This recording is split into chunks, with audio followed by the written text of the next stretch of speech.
Hey guys, it's Mitch. How's it going? We're going back to the early days of Image. This is one of the first spin-off books that Image produced. This is Super Patriot #1 from July of 1993. This is a book that's been on the schedule a few times now. I think probably close to a half dozen, really, where it's gotten close to being made a video of, and then, just something shiny came up. And it's like, okay, no, I got to get this one on instead. I'm not maybe comfortable enough talking about this just yet. But today's finally the day where we're going to go over some of Dave Johnson's earliest stuff. This isn't quite his first work in comics. He'd definitely been around before this. He got in some work with Dark Horse and Impact. I think probably another couple of publishers aside from those. But for me, at least, this was the one where Dave Johnson basically kind of announced himself to the comics world. Dave Johnson's a guy who got his start with Gaijin Studios, and I mean, you can see the influence. He's got similarities in his style to guys like Jason Pearson and Brian Stelfreeze. I thought looking at it that there was maybe a Mike Mignola influence in the way he sets up his panels and his use of blacks. He's not listed among his influences, at least online, but it seems he's more of a Michael Golden and John Byrne fan. I don't see that quite as much, really. But Dave Johnson's a guy who likes, big dynamic images. He uses a lot of black on the page. He uses a lot of blocky forms from time to time, although his figure work is quite good. And one of the things that I remember Dave Johnson most for is his tech, which seems kind of singular. Eric Larson in the back, he's got a little letter in the back of this where he talks about meeting up with Dave Johnson and saying how his style is manga influenced, which, I mean, maybe to an extent, again, that dynamicism. And yeah, the focus on tech, I mean, it's not quite a manga type of tech. I guess in some regards it is. It's great looking stuff, though. We can just get right into the cover here. This is a great looking cover. It's, again, very dynamic. We get the full figure. He's kind of crunched up, but that helps us to just kind of make him bigger on the page, really. Get a nice tilted angle. Again, get a lot of black. And we're kind of framing the figure here with these buildings, which is nice. We're not referring to anything in particular in this image. This feels a bit like, just kind of a jazzed up version of a panel that could be in the comic. But these particular enemies, they don't really factor in this issue. But, great start on this anyway.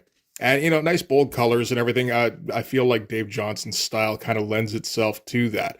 Because, while he does do a lot of blacks in there, he doesn't usually do a lot of hatching. So he tends to leave some kind of large areas for colorists to, okay, well, we need solid color in here, or something pretty close to. All right, so this is going to be, created by Eric Larson. He's also doing the scripts on this. He's not doing full-out writing, because the plotting on this is going to be done by Keith Giffen. Keith Giffen has been working at Image for a little while now. He's gotten his Trencher issues done, because there's an ad in this in the back for Trencher #5, which, of course, never came out. So he's also got his Bloodstrike run under his belt. So yeah, he's been there for a little while. And I mean, he would continue with Image at least for a little while longer, working with Eric Larson and Vic Bridges on Freak Force. But yeah, Dave Johnson is credited as both penciler and inker, which I took a look at some of his earlier work before this, and that's how he's usually credited by the looks of it. He seems to be kind of a one-man show when it comes to just putting ink on paper. It's going to be lettered by Chris Eliopoulos and colored by Lauren Kanzierski. So this is kind of best of the best in terms of the guys that Eric Larson can bring in to help this book out. So, okay, the Super Patriot character, of course, got introduced in the pages of Savage Dragon back in, I think it was Savage Dragon #2. And that was one of the many characters Eric Larson brought in that he came up with as a child. So as presented in pages of Savage Dragon, Super Patriot was a Golden Age hero. And him and Mighty Man would often team up or something like that. Like they'd both been superheroes since the 30s or 40s or whatever it was supposed to be. And he'd recently gotten beaten bloody by the Vicious Circle, which is, of course, the gang that was in the early Savage Dragon comics, put in critical condition and then came back in issue 2 as this kind of robo Super Patriot. Naturally went up against Dragon, came close to defeating him, but eventually got his ass kicked. And we're dealing with the repercussions of that in this issue, because there's repercussions. So I guess Keith Giffen's the one who comes up with the story on this one, and I think you can kind of see it for most of the comic, where there's definite Keith Giffen kind of typical layouts for most of the time. When it gets to action stuff, I feel like Dave Johnson is going to take over on this. Maybe he thinks he's got a better eye for dynamic composition. He might be right. But when you're getting to the talking head stuff, just kind of conversation, exposition, that kind of thing, I think he defers more to Keith Giffen on that. So we're starting out somewhere. It doesn't really matter where. where a whole bunch of cop cars and a fire truck have pulled up. We've got some dude from Special Forces. He's checking in with what I assume is some kind of FBI guy. And there's some kind of incident that's gotten him called out here. And, we do the page turn, and what we've got is a whole bunch of crucified people on fire. I mean, that'll catch people's attention. So I think this is a pretty strong start anyway. The figures here are a little bit iffy. I'm thinking about this guy's NFL shoulder pads under his coat here. And this guy's posture is a little bit weird, but for the most part, it's pretty good. And you can see that heavy use of blacks right from the outset. And we're going with a low angle to start with. And again, you see what I mean about him leaving just, kind of blank white spaces for the colorist to fill in. And, colorist is doing a decent job on this. Nice lighting, Dave Johnson has a good grasp of light and shadow. And there's those Keith Giffen layouts there, the classic 6-panel grid. So, anyway, FBI guy here is saying how the Klan really must have rubbed someone the wrong way. So apparently this is the Klan that all got crucified and burned at the stake. Isn't that sad? And the guys who did it left the calling card here. They left their T-shirt, their branding. So I believe this is the Covenant of the Sword. I don't think they get named in this, actually. They probably do. I probably just don't remember them saying it specifically. FBI guy thinks it's weird that, this should stink out here with, burning bodies, but for some reason it doesn't. He figures they must have used some kind of chemicals to cover up the smell. And he's impressed that the organization, whoever they are, tipped the FBI off themselves. And that's enough for this guy. He kind of stomps off, and he's got to go deal with it at the Pentagon with I feel like one shot of the Pentagon that Dave Johnson had that he lightboxes a fair bit in this issue. That's okay. So this is deep in the heart of the Pentagon, in the sub-basement, where they keep the robo-guards, as well as their top-secret high-tech laboratories and research facilities. And yeah, now we're going to get that awesome Dave Johnson tech. Okay, yeah, I can kind of see a bit of a manga influence, I suppose. He likes his tubes going every which way. He likes his heavy-duty cords with a really thick weave on them. And he likes to do thick shadows on all the tech to make different aspects stand out from each other. And it just looks great. And there's not a lot of guys, particularly at this time, who do tech this confidently and with this particular kind of style. Okay, so this is the guy who's running the research facility, and he's having to host Shaft of Youngblood. Shaft forgot his conditioner today.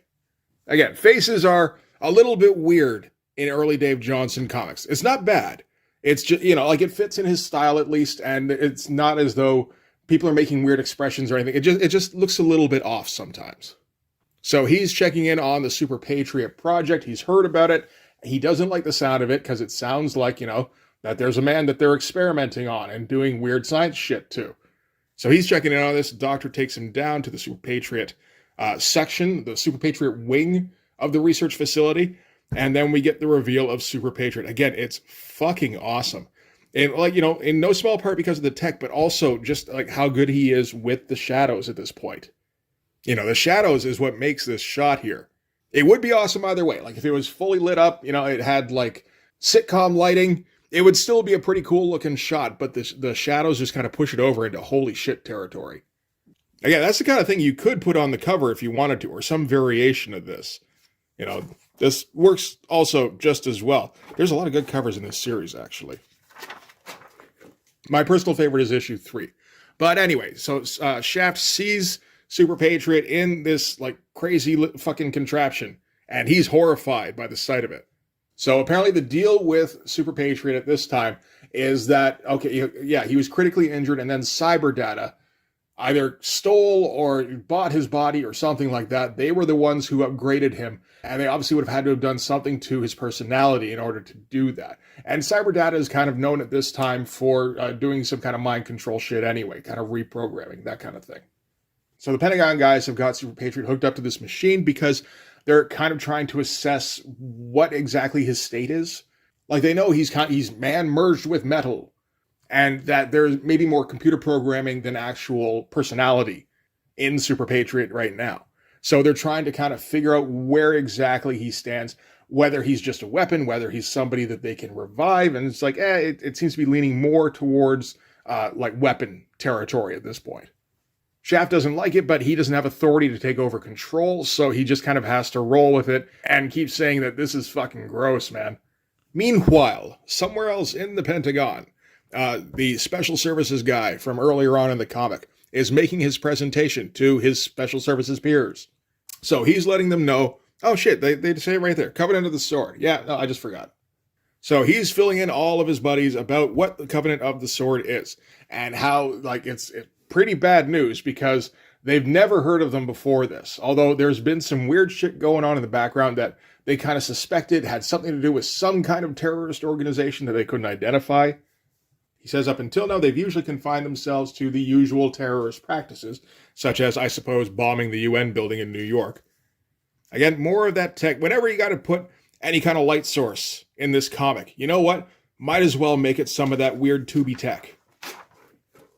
So, most of our intelligence indicated a well-organized but limited radical cadre, but a recent series of high-profile events lead us to believe that we're dealing with a major player. Secrecy has served them well, their leaders unknown, number of members unknown, assets unknown. What we do know is that they've obviously decided to go public in a big way.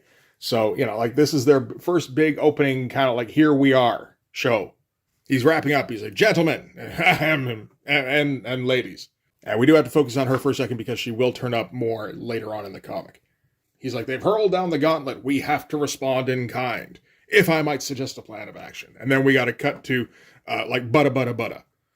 As Super Patriot is in a training session, which isn't ideal. But, in this context, I think it's okay because we're doing a bit of a slower build, but, we're kind of gaining momentum as we go. Now we get a shot has some similarities to the cover.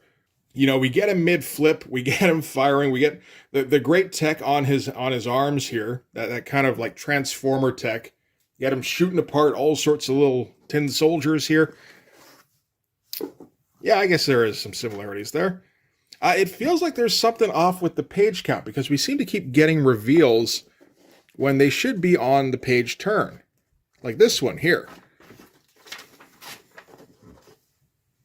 I don't know. I mean, Keith Giffen's laying this thing out. I assume he knows what he's doing when it comes to things like page turns. So maybe he just doesn't mind that kind of thing being on, like being able to see it as soon as you flip the page. So Super Patriot is blasting his way through all of these nobodies, just training dummies, essentially. A lot of butta going on. A lot of that Chris Eliopoulos lettering all over the place. That's kind of, I think, largely taken from John Workman's stuff when he gets a bit, extreme. He's flipping around and just shooting a lot. Lots of shooting. Not a whole lot else in this instance. But this is the first time we're really seeing him. This is what we know about Super Patriot is that, he can jump and he can shoot things. So let's, we can get a few pages at least of that look cool. Doesn't have to be clever just yet because we are still kind of bringing him in as, hey, look, he's up and running. This is the most important part of this sequence. So in the middle of shooting everything apart, Savage Dragon turns up and comes racing towards him. There's a good page turn. And yeah, just kind of obliterates him. That's kind of awesome shot. Again, with that heavy-duty shadow to just kind of accentuate things. There's some great splash pages in this comic, man. So then we're cutting back to the lab. Turns out this has all been, like I said, a training session, but it's also been a VR training session. So this didn't actually happen, at least not this way. Doctor's bitching because this is what happens every time they drop a superhero into the simulation. Doesn't matter what superhero it is. He turns it into Savage Dragon every time. And to Shaft, that's the proof that there's still a person in there because he's not just going along with the programming. He's changing it as he goes along. So he's getting all worked up. His hair's getting flatter and flatter. But before he can, again, take over the operation, that's when Special Forces guy drops in. And, he's taking control of the situation. Yeah, I like the fact we're establishing the reality again. So we've got to go heavy duty on the backgrounds for a second, just tubes as far as the eye can see. Then we can forget about backgrounds for the rest of the sequence. That's okay. That's what it's there for. It's not necessary to have backgrounds in every single panel. It would be nice to have something in these, but this series is going to get a little bit behind schedule every once in a while. It's a 4-issue miniseries. It comes out over basically a 6-month schedule. So, there's a few gaps here and there, and that's going to be down to Dave Johnson putting in a whole lot of effort on this book. And, doing both pencils and inks and coming up with some pretty dynamic pages. Again, If you're going to skimp on anything, particularly in Image in 1993, you might as well make it backgrounds. So, Special Forces guy kicks out Shaft, and he's basically telling the Doctor, okay, get him ready. We've got a mission for him. I've made my pitch to the other guys, and they're all in agreement, or enough of them are in agreement anyway, that we're sending Super Patriot out on a mission. Doctor doesn't like it. He's saying he's not ready. Too many things could go wrong. Sending a weapon we don't fully understand against organization we don't know anything about could be disastrous. But Special Forces guy is, he's too caught up in his role. He's like, we need to send a strong message. So he's not too bright. The story isn't bad at all so far. Again, it's kind of picking up speed, and the pacing's nice. We're not spending too much time on any expository bits. We have just enough information, just like a page or two, explaining the Covenant of the Sword organization, page or two of training sequence, like 3 or 4, I suppose, on that, but that's kind of the stuff you want to see a bit more of, is more action stuff, so that's okay. But, this is page 16 here, so we're pretty deep in the book, and what we've managed to introduce so far is the Covenant of the Sword organization. I think this is probably their first appearance. We managed to bring in Super Patriot and, show his situation in the underground bunker, secret lab kind of thing. We've explained more about Covenant of the Sword, or at least as much as Special Forces knows. We've seen a Super Patriot training sequence. We've introduced the whole bit with Shaft and Youngblood. And now we're sending Super Patriot out into the field. So, we've gotten a fair bit in here, at least to start with. We need a bit more action to keep things exciting, I think. And we're going to get it at least towards the end of this issue. But first, we got to take a quick detour to Black Hawk, a ritzy country club in the Hamptons. Very posh, very private. And that female operative from earlier on in the Pentagon is showing up. She's like, is my usual bungalow ready? And, he's like, of course.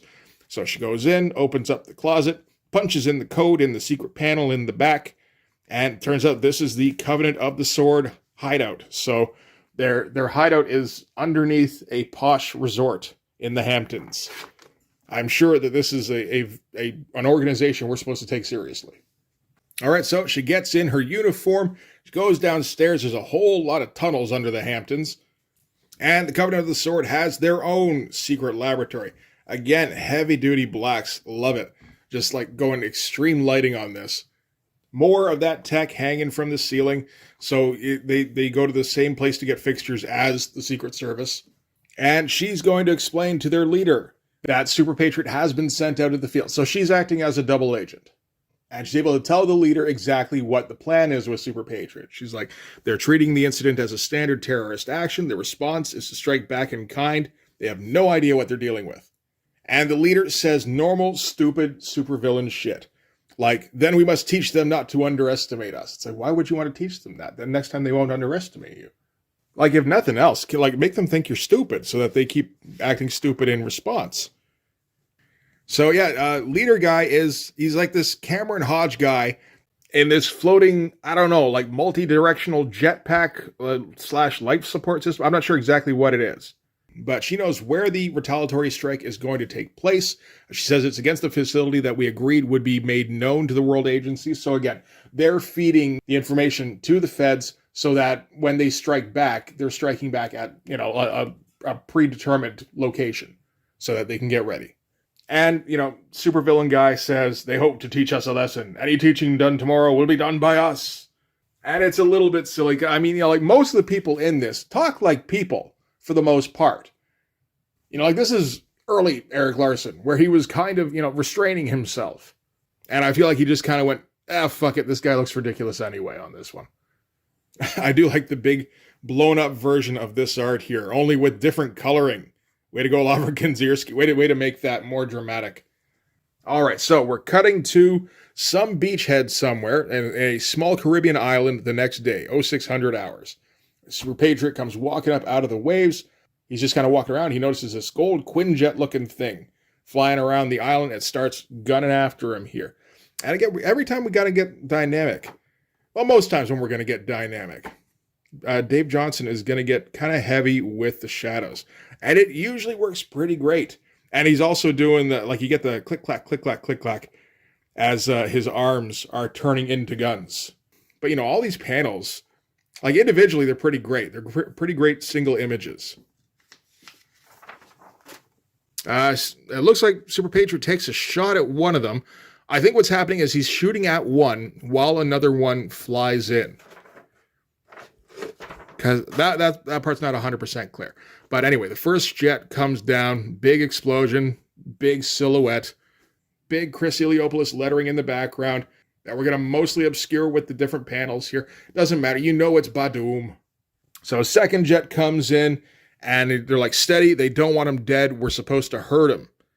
So yeah, they kind of set him down north by northwest style further into the jungle. When he gets there, I guess his arms reconfigure so that they can fire backwards, and he shoots back at the thing, blows it out of the sky. That looks pretty great. Only then some super dude shows up behind him here. Great figure work on this guy. I don't know about this super guy, but obviously we got a big pow punch here. And okay, he's standing over him. He's like, you American pigs think you've cornered the market on superhumans.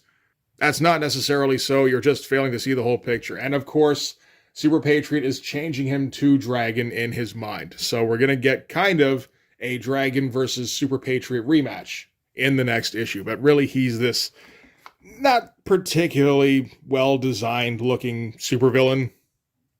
You know, I guess it kind of looks like a typical Eric Larson villain, really. Like one of the filler guys. I assume he's doing most of the character designs on this thing. But that is where this issue is going to end. And then we get a note here from Eric Larson where he's talking about Super Patriot. He's talking about the fact that he's got like a shit ton of work to do, which I believe. Like, not only is he doing everything with Savage Dragon, he's also trying to put out like satellite books like Super Patriot. He's trying to get Freak Force up and running. He's also having to represent interests for Image. So he's taking part in decision making, at least at this point, in what books get published. Like, it's no surprise that he kind of just, seceded from the Union and just kind of found his own little niche. He's like, okay, I'm just putting out Savage Dragon comics from now on. And he kind of crows about his team for a while. It's a pretty fucking good team, I gotta say. Like, Chris Eliopoulos, I feel, I don't know if he's an acquired taste or it's more like I find that I liked him at first and I get more and more sick of his lettering the more I see of it.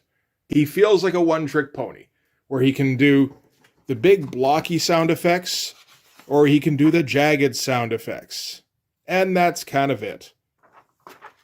If you don't like blocky, I've got jagged. If you don't like jagged, I've got blocky. I've got you covered. But, he's definitely the guy that Eric Larson uses for fucking everything at this point. And he's at least competent anyway. And then bringing in guys like Lovren Kanzierski and not trying to hook Dave Johnson up with an inker and getting Keith Giffen on board. I think he assembled quite a good team. Oh, there's Freak Force here. That's going to be, this miniseries is going to parlay into Freak Force. Got our Trencher ad. Oh, Vanguard is coming. Eric Larson's got to get his old buddies employed too. If Todd McFarlane could do it with Terry Fitzgerald, Rob Liefeld could do it with Hank Canals, Jim Lee could do it with Brandon Choi. There's no reason Eric Larson can't do it with Tom Coker. Images of Shadowhawk, of course, worked on by Keith Giffen. Not sure why there's a profit ad here, particularly taking up 2 goddamn pages, but it's there. The Max, I think everybody is a fan of the Max at this point, like everybody at Image. Maybe not Rob Liefeld, although, hey, Rob stole the telephone cords for at least one image and then went, fuck that, man, I'm not doing that again. An ad for Spawn, and there's our preview for Super Patriot number 2. Probably the weakest of the covers in this group. Well, maybe a bit of a toss-up, because that's number 2, that's number 4. Both of them are pretty good. I feel like maybe the reason I rank this one a little bit lower is, again, because I don't like the design on this character. But then there's Super Patriot number 3, which is like one of the best covers of 1993. Like, goddamn, that's some good stuff. Anyway, that is it for Super Patriot number 1. That's a pretty damn good comic. As I said, moves at a good clip. Art's pretty great throughout. There are some slow parts here and there, but I feel like even those are competent enough that it does keep you moving. And again, they're kind of short when it does get to exposition and dialogue. It starts to fill up the page a little bit, but then we're out. And he does that often enough. There's enough action in there. And not that, but like 2 kind of action sequences in this. They're both a little bit truncated, but they both look pretty fucking cool. And just the fact that there's two instead of just one long extended one, I think is a good thing. So this whole series is pretty good, actually, like start to finish. Even the dialogue, not bad at all, really. It's full of comic cliches because, you know, Eric Larson's doing this, and he's a pretty good writer, but he does like his comic cliches. That's okay. I think this is the kind of comic that works with comic cliches. It's fine. It's over the top, and it's kind of hammy, and, you know, that's right in Eric Larson's wheelhouse.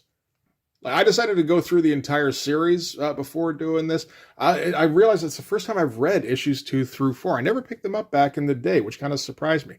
Maybe because there was a delay in between issues 1 and 2.